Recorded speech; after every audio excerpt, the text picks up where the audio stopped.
आज हम बात करेंगे लोकतंत्र के उस कालखंड की, उस काले अध्याय की, जिस दौरान लोकतंत्र को बंधक बनाया गया और संविधान का गला घोटा गया।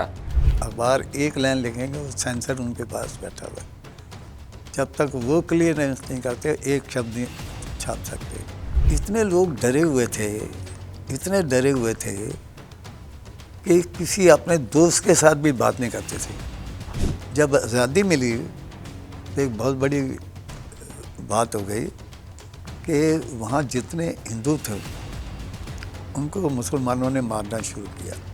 कहते इतना जुल्म हमने अपनी लाइफ में नहीं देखा जो वहाँ पर पाकिस्तान में हो रहा है। कांग्रेस मीन करप्शन शुरू हो गई, वो हालत भी उन्होंने देखा और नतीजा भी उन्होंने देख लिया। मैं तो अपनी लाइफ में संघ को ले लिया। किसी जगह पे बैठे हों कुछ हो तो संघ की जो शाखा में हुआ उसको मैंने प्रीच करना शुरू कर दिया कि मेरी दादी ने तो इमरजेंसी लगाई और तुम कहते हो कॉन्स्टिट्यूशन हम तोड़ रहे हैं। कॉन्स्टिट्यूशन तो आपने तोड़ा था। लोग अंदर कर दिया, बोलना बंद कर दिया, लोगों को इतनी सजाएं आपने दी कि इमरजेंसी की सारी गाथाएं जो है वो जो है सिलेबस में आनी चाहिए। जो मैक्सिमम यातनाएं वो अंदर दे सकते वो यातनाएं भी देते रहे। अंदर लोगों को मेडिसिन ना मिलने के कारण डेथ हुई, बीमार हो गया, उनको बाहर भेजा गया। ऐसे कई केसेस हैं। नमस्कार, पांचजन्य में आप सभी का स्वागत है। मैं सुधीर। आज हम बात करेंगे लोकतंत्र के उस कालखंड की, उस काले अध्याय की, जिस दौरान लोकतंत्र को बंधक बनाया गया और संविधान का गला घोटा गया। हम बात करेंगे 25 जून 1975 के आपातकाल की। और हमें ये कहानी, हमें ये सच्चाई, जो लोकतंत्र सेनानी, जिन्होंने उस समय अपनी आवाज़ उठाई, जिन्होंने लोकतंत्र को जिंदा रखा उस दौरान, वो खुद अपनी कहानी स्वयं से सुनाएंगे। तो आज हम बात करेंगे श्री ओपी बब्बर जी से। ओपी बब्बर जी, आपका बहुत बहुत स्वागत है पांचजन्य में। हम वार्ता शुरू करने से पहले बता देते हैं कि श्री ओपी बब्बर जी की उम्र, उनकी आयु 92 वर्ष है, करीब 92 वर्ष। तो उन्होंने आज़ादी का भी कालखंड देखा, 1947 के समय का, और 1975 का भी समय देखा। तो हम खुद बात करते हैं और उनसे इस बारे में जानते हैं कि आपातकाल के दौरान माहौल कैसा था। एक्चुअली क्या था, जब मैं 26 जनवरी को सुबह उठा तो मुझे एक टेलीफोन आया, मुझे नाम अब याद नहीं है। उन्होंने कहा जी इमरजेंसी लग गई है। मैं कहा इमरजेंसी क्या होती है? 26 जून। हाँ 26 जून, सॉरी 26 जून को मैं सुबह उठा जी। तो मैं कहा इमरजेंसी क्या होती है? कहती है इमरजेंसी में ये कर दिया है, जितने नेता हैं उनको पकड़ लिया गया है। जयप्रकाश नारायण, अटल जी, अडवाणी जी, जितने और बड़े नेता उनको सबको पकड़ लिया है। अपोजिशन के सारे लोगों को अंदर कर दिया। कोई आदमी सरकार के खिलाफ एक शब्द नहीं बोल सकता, और अगर एक भी शब्द बोलेगा तो वह जेल में पहुंच जाएगा। और आप किसी तरीके से यहाँ निकल जाओ, क्योंकि बाकी सारे अंडरग्राउंड हो गए हैं, तो आप भी अंडरग्राउंड हो जाओ। तो मैंने कहा अच्छा, तो इसमें और क्या हुआ है? कहने लगा अखबारों को ताला लग गया है। अखबार एक लाइन लिखेंगे वो सेंसर उनके पास बैठा हुआ है। जब तक वो क्लियरेंस नहीं करते एक शब्द नहीं छाप सकते। कई अखबार जो इमरजेंसी के विरोध लिख रहे हैं उनकी बिजली काट दी गई है, वो अब कुछ नहीं कर सकते। और इस प्रकार का माहौल है। मैंने कहा ये कभी मैंने तो सुने नहीं, मेरे तो ध्यान में नहीं था। तब मैं कॉर्पोरेशन का मेंबर था, तो एज ए जनसंघ के कॉर्पोरेशन के मेंबर होते हुए मुझे गिरफ्तार किया गया था। जी। और इसके साथ मैं अगर और थोड़ा बढ़ूँ आगे, तो ये बताया गया मुझे, जब मैं जेल में चला गया तो ये बताया गया कि कांग्रेस के जो लोग हैं वो दुकानों से पैसे कैसे इकट्ठा करते हैं। वो ऐसे कर रहे हैं कि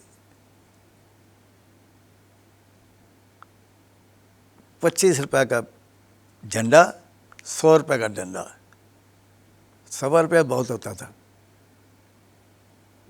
हज़ारों कार्यकर्ता आते, दुकानदारों को कहते भेज दो। मुझे बड़ा अजीब लगा जब मुझे मैसेज आया, तो मैंने उनको कहा कि आप बिल्कुल पैसे ना देना। वो कहते अंदर बाकी को भी कर देंगे। मैं नहीं करेंगे, मेरे पास एक ऐसा शख्सियत है जो इस काम को संभाल लेंगे। हमारा शोरूम था, तो उन्होंने मना कर दिया। उन्होंने कहा जी हम अंदर करवा दें। कहते तो अंदर जो मर्जी करवा दो, हम नहीं देंगे, हम जनसंघ वाले हैं और बाबा साहब ऑलरेडी अंदर हैं। इतने लोग डरे हुए थे, इतने डरे हुए थे कि किसी अपने दोस्त के साथ भी बात नहीं करते थे, छुप के करके बात करते थे। ये मुझे सारा बताया गया और ये भी बताया गया कि अखबार बंद हो गए हैं और संघ के कार्यकर्ता वो आ रहे हैं और उन्होंने एक ऐसा सेटअप बना दिया है कि जो लोग इमरजेंसी में अंदर गए हुए हैं उनके घर में राशन पहुंचाना, खाना पहुंचाना, ये संघ ने शुरू कर दिया। और हमारे ईजी थे संघ के बहुत बड़े अधिकारी, वो हमारी घर की दीवार के साथ उन्होंने कमरा ले लिया। तो इस प्रकार से सारी बात बताते और कहने लगे कि यहाँ तो इस किस्म के हालात है, कुछ सामने आता ही नहीं, बोलता ही नहीं कोई भी। ये बात मेरे को इतनी समझ में आई। जी, आपकी गिरफ्तारी कैसे हुई और कहाँ से गिरफ्तार किया गया आपको? मैं घर में था, मेरे को टेलीफोन आया उसका जो इंचार्ज था चौकी का, मिस्टर कालिया। उन्होंने कहा ये आप आ जाओ, मेरा दोस्त था, आप आ जाओ और आपको हमने ले जाना। मैं चला गया। मुझे पता था कि और मैं नहीं जाऊंगा तो मेरे बच्चों को, इनको सबको तंग करते थे। जो नहीं गए तो उनको बहुत दिक्कतें हुई थी। तो मैंने कहा मैं आ गया। उसने मेरे को लंच करवाया क्योंकि मेरा दोस्त था और लंच करवाने के बाद फिर मुझे वो गाड़ी में ले गए और वो जेल तक मुझे छोड़ने आया। हाँ, और फिर उन्होंने कहा जी नमस्कार, मैं आप वापस जा रहा हूँ। इस तरीके से मुझे गिरफ्तार किया गया। जी बाबूजी, कितने महीने आप जेल में? 19 महीने, मतलब लगभग पूरी इमरजेंसी के दौरान। अच्छा, उस दौरान यातनाएं बहुत दी गई, तो आपके साथ कुछ ऐसी घटनाएं जुड़ी हैं आपके परिवार के साथ? हमारे परिवार को भी बहुत तंग किया गया। हमारा ये कहा गया, मैं इंडियन ऑक्सीजन में सर्विस करता था, तो मेरे ऊपर ये चार्ज लगा दिया कि इंडियन ऑक्सीजन के ही मालिक हैं। इंडियन ऑक्सीजन के मालिक है। मैं पुलिस इंक्वायरी पे आए, कह लगे आप इंडियन ऑक्सीजन के मालिक हैं और हमें पता चला है कैसे ऐसे है। मैंने कहा जी बड़ी अच्छी बात है, इंडियन ऑक्सीजन आप मेरे नाम कर दो, मुझे क्या दिक्कत हो रही है। मैं तो वहाँ सर्विस करता हूँ, मालिक नहीं हूँ। बहुत बढ़ चढ़ा के रखा, ये कंपनी में ऐसे करते हैं, ऐसे करते हैं, ऐसे करते हैं। मैंने कहा मैं एक सर्विस में हूँ, मैं उसका मालिक नहीं हूँ। जिसने भी आपको रिपोर्ट दिया गलती है। तो ये एक घटना तो ये हुई। दूसरा, घर में आके तंग करते थे, परेशान करते थे, काफ़ी झगड़ा करते थे और हम आपको भी अंदर करवा देंगे, ये कर देंगे, वो कर देंगे। इस किस्म की बहुत सारी बातें लोग करने लग गए और आमतौर पे कांग्रेसी करते थे सब कुछ। लेकिन घर में इतना अच्छा माहौल था हमारा, तो मेरी वाइफ ने उनको कहा कि देखो बात सुनो। उनकी हमारी रिपोर्ट भी करी उन्होंने थाने में। तो ये तो है अंदर हैं। तो मेरी मिसेज ने जाके थाने में जाके कहा आपने गिरफ्तार करना है, मुझे भी कर लो ना, इनकी तसल्ली हो जाएगी, अब मुझे गिरफ्तार कर लो। ये रोज़ एक कंप्लेंट लगा देता है यहाँ पर और बिल्कुल झूठी कंप्लेंट लगाता है। ये कर रहे हैं, ये फलाना काम कर रहे हैं, इमरजेंसी के ख़िलाफ़ काम कर रहे हैं, सारा परिवार इंदिरा गांधी के ख़िलाफ़ काम कर रहा है। इस किस्म की बातें करते थे वो, और कई बार पुलिस में जाना पड़ा। पुलिस वाले भी घर में आते रहते थे। उनको डाउट हो गया कि पता नहीं हम क्या कर रहे हैं। इनफैक्ट हम लिटिल बिट परिवार का जो सिस्टम था उस मुताबिक जो पता ही नहीं लग सकता था, उस तरीके से काम कर रहा था परिवार। तो ये समय भी हमने वहाँ पर देखा। जी, झूठे आरोप लगाए गए। बहुत आरोप लगाए गए, ये वहाँ वो काम करते हैं, ये ऐसा करते हैं, ये वैसा करते हैं, झूठे झूठे आरोप कि मतलब जो मेरे बच्चों को भी तंगी हो, वाइफ को भी तंगी हो, इस प्रकार की बातें करते थे। आज़ादी के समय भी आपने देखा 1947 का, और फिर उसके बाद कुछ दशक ही हुए, एकदम से फिर बंधक बना लिया गया लोकतंत्र को। जैसे लगा कि पूरे देश की आवाज़ शांत कर दी गई। तो आप इसको कैसे देखते हैं? मतलब एक तो उस समय आप मतलब आज़ादी के समय तो युवा ही थे, उसके बाद फिर थोड़ा आया समय और फिर अचानक से ये सारी चीज़ें हो गई। तो इसको आप कैसे देखते हैं? देखिए, जब आज़ादी की लड़ाई लड़ी जा रही थी तो मुझे संभाला अच्छी तरह, और उस वक़्त लोगों में बड़ा जोश था, मरने को था, मरने मारने को तैयार थे लोग। और जहाँ जाते थे टोलियाँ अंग्रेज़ों के ख़िलाफ़ भाषण देते थे, अंग्रेज़ों के ख़िलाफ़ बोलते थे।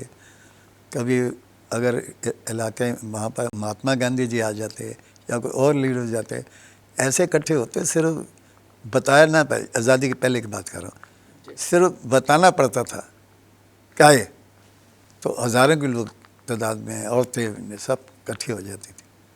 और चंदा भी जितना मांगते थे मिल जाता था। बहुत सारी औरतें अपना गहना भी दे देती थी, कई प्रकार के माहौल था। तो ये भी था, माहौल ये था, ऐसा लगता था कि जब तक अंग्रेज़ नहीं जाएंगे ये जो आग लगी है बंद नहीं होगी। और इसके लिए हर बच्चे में जय हिंद, जय हिंद, जय हिंद। उसी समय में आपको ध्यान होगा नेताजी को पकड़ा था, मुझे सन याद नहीं है, आज़ादी से पहले उनको शायद लाल किले में रखा गया था। तो ये नारे लगते, लाल किला तोड़ दो, लाल किला तोड़ दो, और सुभाष चंद्र जिंदाबाद, भारत माता की जय, नारे लगते रहते थे। ये बहुत अच्छा माहौल रहा। और ये जाएगी जाएगी। जब आज़ादी मिली तो एक बहुत बड़ी बात हो गई कि वहाँ जितने हिंदू थे उनको मुसलमानों ने मारना शुरू किया।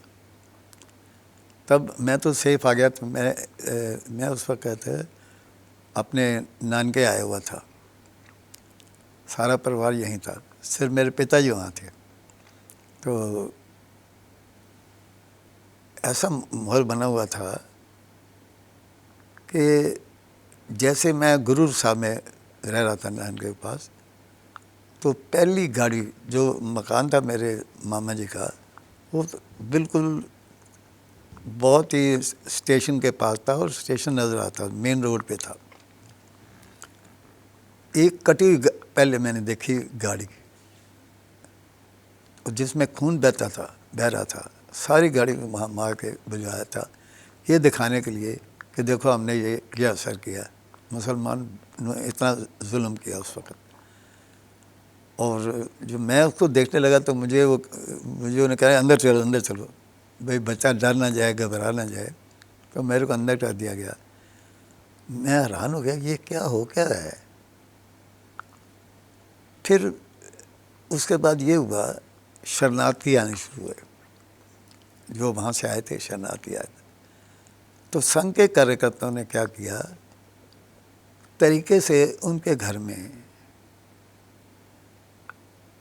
शरणार्थी कैंप बने, तो उनमें खाना बांटना, उनमें ये मुझे सब कुछ मैंने देखा, खाना बांटना। और जो फंसे हुए थे, औरतें हैं, बच्चे हैं, तो संघ उसको निकाल के गाड़ी में बिठवा के यहाँ भेजते थे सेफ। और संघ के प्रति एक बहुत अच्छा माहौल बना हुआ था। ये कहाँ की घटना है? मैं बता रहा हूँ गुरु साहब की, जी। क्योंकि मैं तो आपको कह रहा, मैं आ गया था यहाँ पर अपने मामा जी के पास निहाल में। जी। तो संघ के प्रति बहुत अच्छा प्रचार था और संघ के कार्यकर्ता ने जो आते उनकी सेवा भी करते और जो संघ के कार्यकर्ता वहाँ थे उनको भी ग्रुप में लाके लाते। जो बॉर्डर पार था उसमें बॉर्डर हो गया मेरे ख्याल 10-12 किलोमीटर पर, तो उनको पैदल ही लेके आते थे और फिर जाते थे वापस, फिर लाते थे। तो ये उससे पहले की बात है।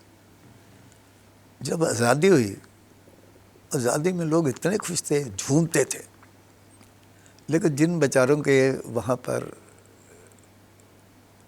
लोग मारे गए, जिनके महलों के साथ बेइज्जती हुई, वो बहुत परेशान थे।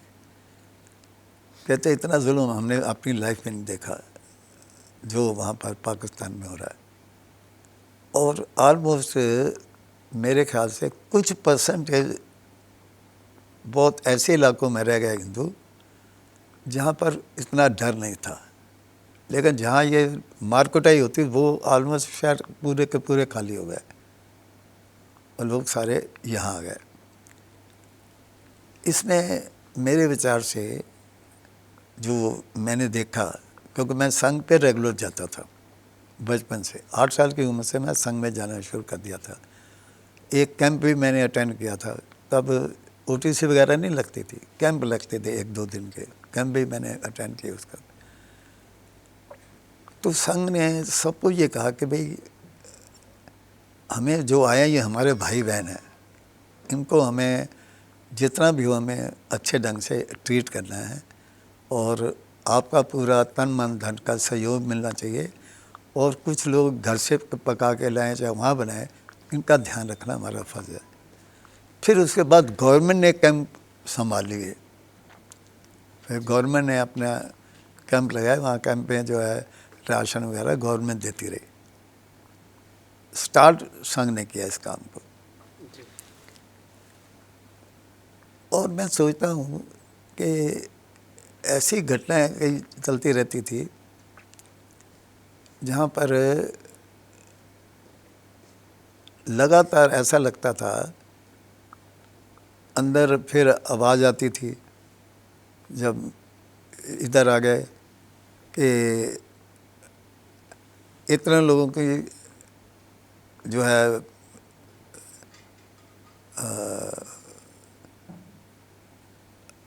ऑपरेशन करवा दिए, उनके ये करवा दिए, वो फलाना अजमेरीगढ़ सारा टूट गया, जो ये फलाना इलाका टूट गया, कोई बोलने वाला नहीं है। आज़ादी के बाद जो वहाँ पर जिनकी ज़मीन थी उनको गवर्नमेंट ने ज़मीन अलाट करी, जैसे हमें भी संघा में 450 एकड़ ज़मीन अलाट हुई। और जिनके मकान थे तो कंस्ट्रक्शन शुरू हुई, शेड बने, चादर के शेड बने, लोगों को अलाटमेंट हुआ, आस्ता आस्ता लोग सेटल होने लगे और कैंप हट के अपनी जगह आ गए। फिर सरकार ने उस वक़्त दुकानें भी दी, जो खोखा लगा के बैठे थे, रेडियो लगे थे, उनको दुकानें मिली, तो ज़्यादा आस्ता आस्ता सेटल हुए।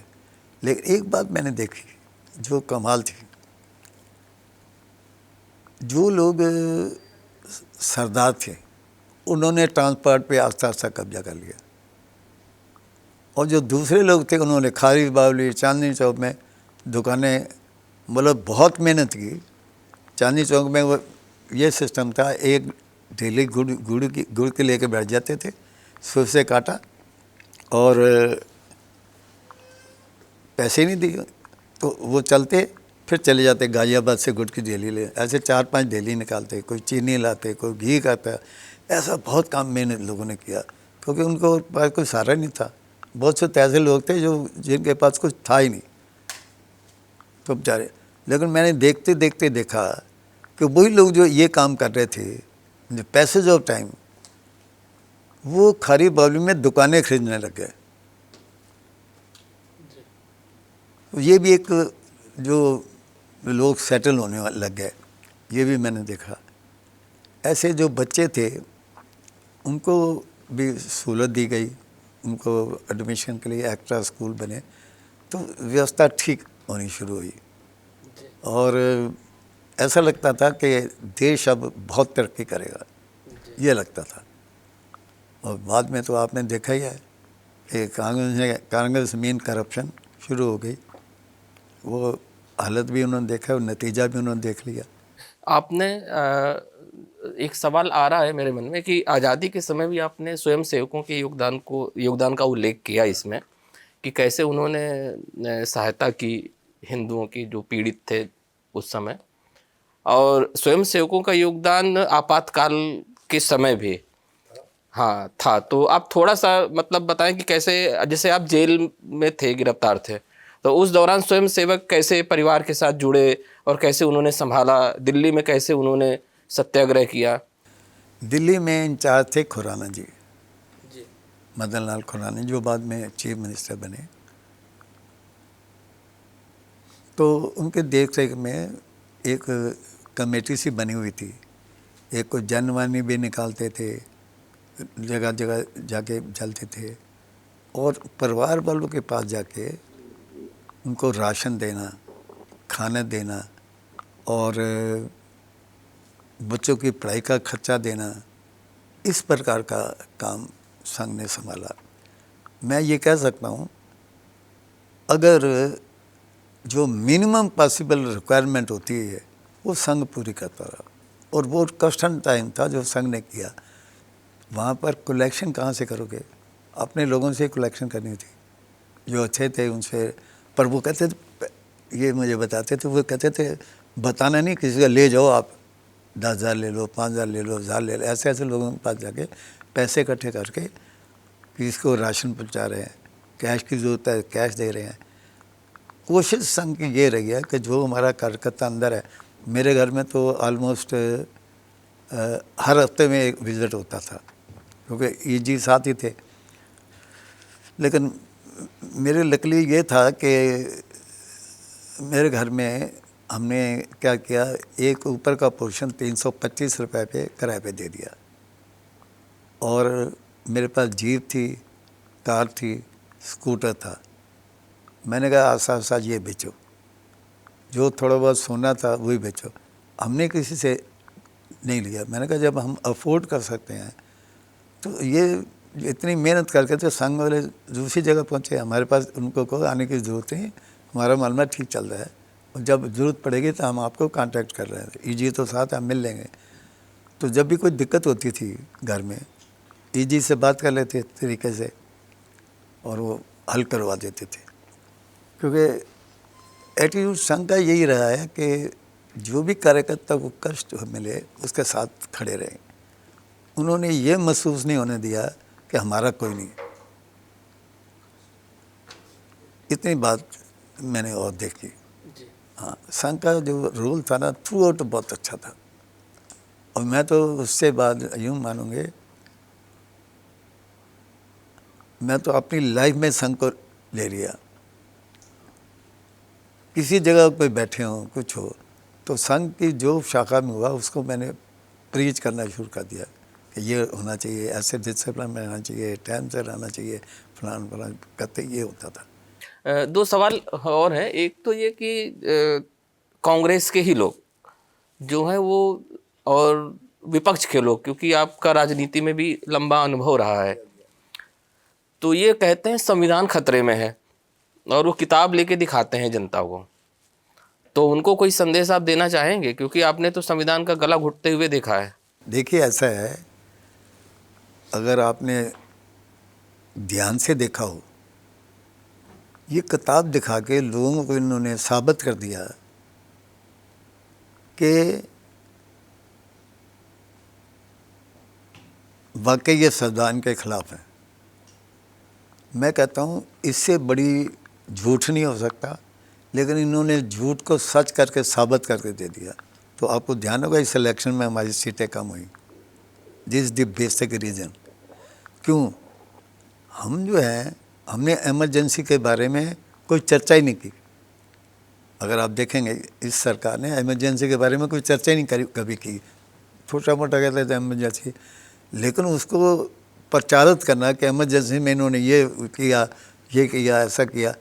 लेकिन जब इन्होंने चार्ज लिया तब हमने उनको समझाना शुरू किया लोगों को। लेकिन तब तक बहुत लेट हो चुका था।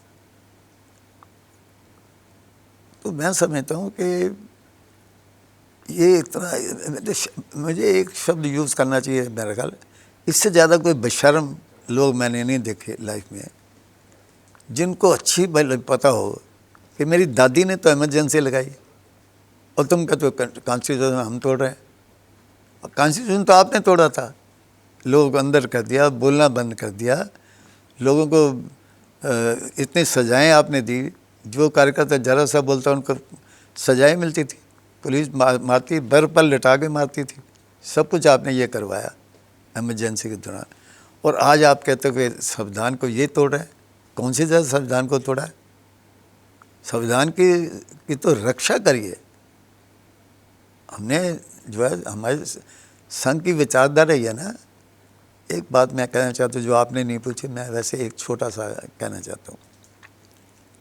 अब विचार करो, कोई भी पार्टी हो, उनके लोग जल्दी टूटते हैं, जैसे सरकार जाती है टूटना शुरू होते हैं। आपके सामने मसाला है, महाराष्ट्र की, बिहार की, मध्य प्रदेश की, अभी अपना बंगाल, वेस्ट बंगाल की मसाला आपके सामने है। लेकिन कभी आपने ऐसा देखा है कि संघ की भाजपा या जनसंघ के लोग इस तरीके से गए हों? क्योंकि ये बदे हुए हैं विचारधारा, संघ की विचारधारा है जो बांध रही है। जैसे कहते हैं माला प्रोई है ना, उसमें धागे का काम संघ ने किया है। क्योंकि हम मोस्टली जो राजनीति में है, हम संघ के कार्यकर्ता हैं। और आप देखिए, ये जो यहाँ पर आंदोलन हुआ, आज़ादी को बचाने के लिए आंदोलन हुआ, संघ के कार्यकर्ता गए जेलों में, खुद गए, घर से तो नहीं पकड़े गए। 16-16, 17-17, 18-18, 19-19 साल के बच्चे, 20 साल के बच्चे, उनमें से आप देखेंगे जो गए थे बेचारे आधे चले गए, भगवान को प्यारे हो गए। तो ये सब चीज़ें हैं जो मैं अपनी तरफ से आपको कहना चाहता था कि ये जो लगातार ये प्रचार करते हैं, इसमें कामयाब ये ज़रूरी है। इसलिए हमने क्या किया, हमने ये डिमांड रखी कि इमरजेंसी की सारी गाथाएं जो है वो जो है सिलेबस में आनी चाहिए। और मुझे लगता है अब हो जाएगा, क्योंकि सरकार को भी समझ में आ गया कि इसका नुकसान कहाँ हुआ है। हमने प्रचार ही नहीं किया, हमारा प्रचार ही नहीं रहा कि संघ ने ये किया, भाजपा ने ये की। भाजपा तो नहीं थी, ये वही कार्यकर्ता हैं जो भाजपा में है, जो संघ में थे उस वक्त। उन्होंने इतनी मेहनत करी, इसका प्रचार ही नहीं हुआ कहीं, तो इस कारण से वो कामयाब हो गया। और इससे मैं समझता हूँ, मेरे पास शब्द नहीं है, मैं क्या यूज़ करूँ, इससे घटिया राजनीति कोई कर ही नहीं सकता कि ये कॉन्स्टिट्यूशन के खिलाफ जा रहे हैं। अरे बताओ ना, कौन सी जगह है कॉन्स्टिट्यूशन के खिलाफ गए? पार्लियामेंट प्रॉपर चलती है, लेजिस्लेटिव प्रॉपर चल रहे हैं, सारा काम प्रॉपर है, लेकिन इन्होंने इतना प्रचार करके इकट्ठा कर दिया, सेटबैक मिल गया है सरकार को। ये तो हमारे आदरणीय मोदी जी का कमाल है, उन्होंने फिर जिस तरीके से भी सरकार को चला लिया, राज्यसभा में भी मेजोरिटी होगी, बाकी सब जगह ठीक हो गया। अदरवाइज तो सरकार हमारी गई थी। आपने पीढ़ियों को देखा है, मतलब मुझे लगता है कि चौथी पीढ़ी तक आपने देखा है अभी। तो जो नई पीढ़ी है, जिसे जेनजी भी कहा जाता है, तो उसके लिए कोई संदेश है आपका बाबूजी? देखिए, मैं बहुत सी जगह बैठता हूँ मीटिंगों में, लोग कहते हैं संघ वो रहा नहीं, ऐसा कहते हैं। मैंने उनको कहा संघ वो रहने की बात नहीं, संघ बहुत फैल गया है। ये सारी दुनिया की सबसे बड़ी एनजीओ है, इसके मुकाबले में कोई ठहरता ही नहीं। संघ ने वो कर दिखाया। देखिए, टीचर का संघ अलग है, टीचर संघ शाखा लगाते हैं, प्रोफेसर लगाते हैं, आपका दुकानदार लगाते हैं, आपके वकील लगाते हैं। आप किसी कैटेगरी में देख लो, एबीपीबी में देख लो, वहाँ संघ की शाखा लगती हैं। तो अलग अलग जगह पे कोई वीकली लगाते हैं, कोई डेली लगाते हैं, कोई महीने में एक बार लगाते हैं, शाखा तो बहुत बढ़ गई संघ का काम। लेकिन ये फर्क पड़ा कि जो हमारी शाखाएं हैं, जिस तरीके से हम काम वो करते थे वो इस वक्त पॉसिबल ही नहीं। हम तो गए थे, मान लीजिए जी मैं लेट गया, मान लीजिए, अच्छा भी कल नाश्ता आपके यहाँ होगा, नाश्ता हमारे यहाँ होता था, जो लेट आता है नाश्ता हो गया, सजा हो गई, हम खुशी से कहते थे भाई आगे ठीक करो। यही तो डिसिप्लिन सिखा दिया गया, इन टाइम आने के बाद। और आप हैरान होंगे कि उस डिसिप्लिन के जरिए इतना अच्छा लगता है मुझे अपनी लाइफ में। मुझे लगता है मेरा रोम रोम जो है वो शाखा में है। आज भी मैं जब डेली जो मेरे पास चेंज होती है मैं रख देता हूँ अलग। और जब मैं देता हूँ गुरु दक्षिणा, वो चेंज प्लस और अमाउंट जो देनी है वो डाल के देता हूँ। और रोज़ में याद रहता है कि संघ की शाखा है, हम शाखा में अब मैं जा नहीं पाता क्योंकि मुझे चलने में दिक्कत है, नहीं तो मैं कभी मिस ही नहीं की शाखा से। तो मैं तो ये सोचता हूँ, मेरे ध्यान में हमेशा ये रहता है। मैं एक और बात बताना चाहता हूँ, ये बहुत आपको अच्छी लगेगी और ये सच्चाई है। आप किसी को कलेक्शन के लिए भेज दो, संघ का बंदे के पास नहीं, किसी और के पास, अगर ऑर्गेनाइजेशन संघ किया तो चंदा देता है, कोई और ऑर्गेनाइजेशन है तो ऐसे भाषण कर देता है, कोई बात नहीं। क्यों? संघ में मैंने देखा है अपनी आंखों से, जो प्रचारक थे ना, देले देले पैसे पैसे का हिसाब रखते थे। आज थोड़ा सा माहौल बदला है, देले देले पैसे पैसे का हिसाब उनको मैं करते देखा है। और आज भी संघ के ऊपर लोगों का फेथ है कि कोई भी जो ऑर्गेनाइजेशन संघ से कनेक्टेड है उसको चंदा देने के लिए तैयार है। उससे कोई बहस ही नहीं करता या क्या करोगे कैसे करोगे, ऐसा कुछ नहीं। परंतु दूसरा कोई चला जाए उससे 100 क्वेश्चन करेंगे और तब भी चंदा बहुत मिनिमम देंगे। आप किसी भी शाखा जो है ना संघ की, जो अभी जो शाखा में नहीं जाने का सिस्टम, थोड़ा बच्चे आ नहीं पा रहे, लेकिन फिर भी जब ये कहीं अच्छी पोस्ट पे चले जाते हैं, मेरे पिताजी शाखा कहते हैं, गर्व के साथ कहते हैं। तो ये माहौल तो अभी है और ये तो बना रहेगा। हाँ, संघ है तो सरकार है, संघ नहीं है तो ये बंगाल की सरकार कैसे आ गई? वहाँ शाखाएं लगी, मरने वाले कौन थे? स्वयंसेवक। और कौन खड़ा हुआ था वहाँ पर? बाकी तो बाद में आने को आ रहे हैं ना, राज की वजह से। वहाँ संघ के कितने कार्यकर्ता मरे हैं। तो संघ का तो बहुत बड़ा योगदान है, हम कभी भुला नहीं सकते। ये हमारा जो देश है ना, इसको समझने की ज़रूरत है। संघ और प्रचार करे ताकि आम जनता को पता चले कि संघ क्या करता है। और संघ प्रचारकारी भी, हम भी लगे हुए हैं इसी प्रचार में, मीटिंगें करते हैं, उनको लिटरेचर देते हैं। तो ये इसको और ज़्यादा बढ़ाने की ज़रूरत है, क्योंकि संघ है तो सरकार है, संघ नहीं है तो सरकार नहीं है। अगर ये सरकार कोई भी आ जाए, बड़ा छोटा कोई भी, और जब भी किसी के दिमाग में ये आता है मैं अपने आप जी जाऊँगा, मैंने देखा बहुत से लोग आज़ाद खड़े हो जाते हैं, हार जाते हैं। उनको तब होश आती है कि संघ कुछ है। जब पार्टी में सारा संघ का सिस्टम है तो कोई जो भी गलती करता है पकड़ा जाता है।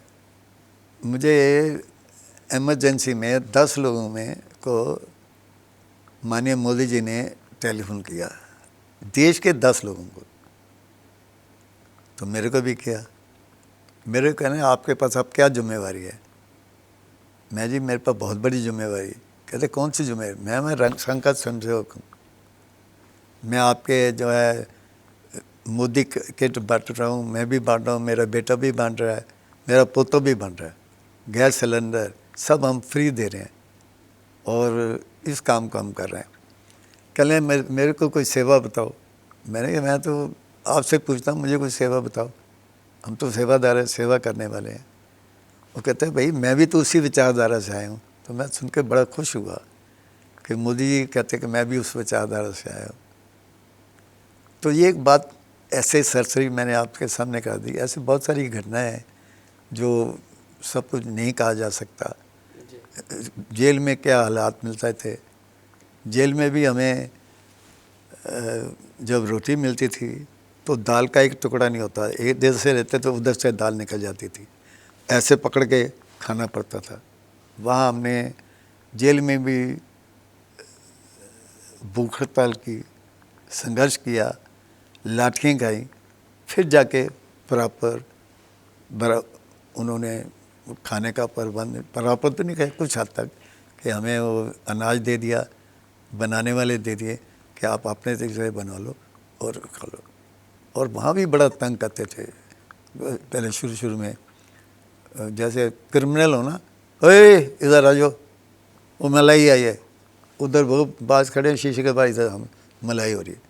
तो हमने कहा ये क्या दिक्कत, फिर भी हमने एजिटेशन की वहाँ पर। तब उसके बाद लाठीचार्ज करने के बाद ये अलाउ हुआ कि हम वहाँ बैठ के मलाई करते हुए खाना खा सकते हैं बैठ के बाद। तो ये बहुत ही अंदर भी हालात है ना, पानी नहीं है, प्रॉपर सोने का अरेंजमेंट नहीं है, मच्छर काट रहा है, लैट्रिन का ठीक है प्रबंध नहीं। जो मैक्सिमम यातनाएं वो अंदर दे सकते वो यातनाएं भी देते रहे। अंदर लोगों को मेडिसिन ना मिलने के कारण डेथ हुई, बीमार हो गया, उनको बाहर भेजा गया। ऐसे कई केसेस हैं। आपातकाल पर हमने बात की अभी श्री ओपी बब्बर जी से, और उन्होंने आपातकाल का सच जो पुलिस प्रशासन ने किया और जो जेल में भोगा वो आपके सामने, सबके सामने उन्होंने रखा। तो श्री ओपी बब्बर जी, आपका बहुत बहुत धन्यवाद। मैं तो आपका धन्यवाद करूंगा कि आपने ये कार्य शुरू किया है। ये कम से कम बच्चे बच्चे तक पहुंचेगा, आज समाज में जाएगा, ताकि पता लगे सच, लोगों का, संघ का भी सच पता लगे और कांग्रेस का भी सच पता लगेगा कि कांग्रेस कितनी नाजायज़ बातें करती है और संघ के बनी हुई बीजेपी कितनी पवित्र ढंग से काम कर रही है। ये सबको पता चल जाएगा। बहुत बहुत धन्यवाद।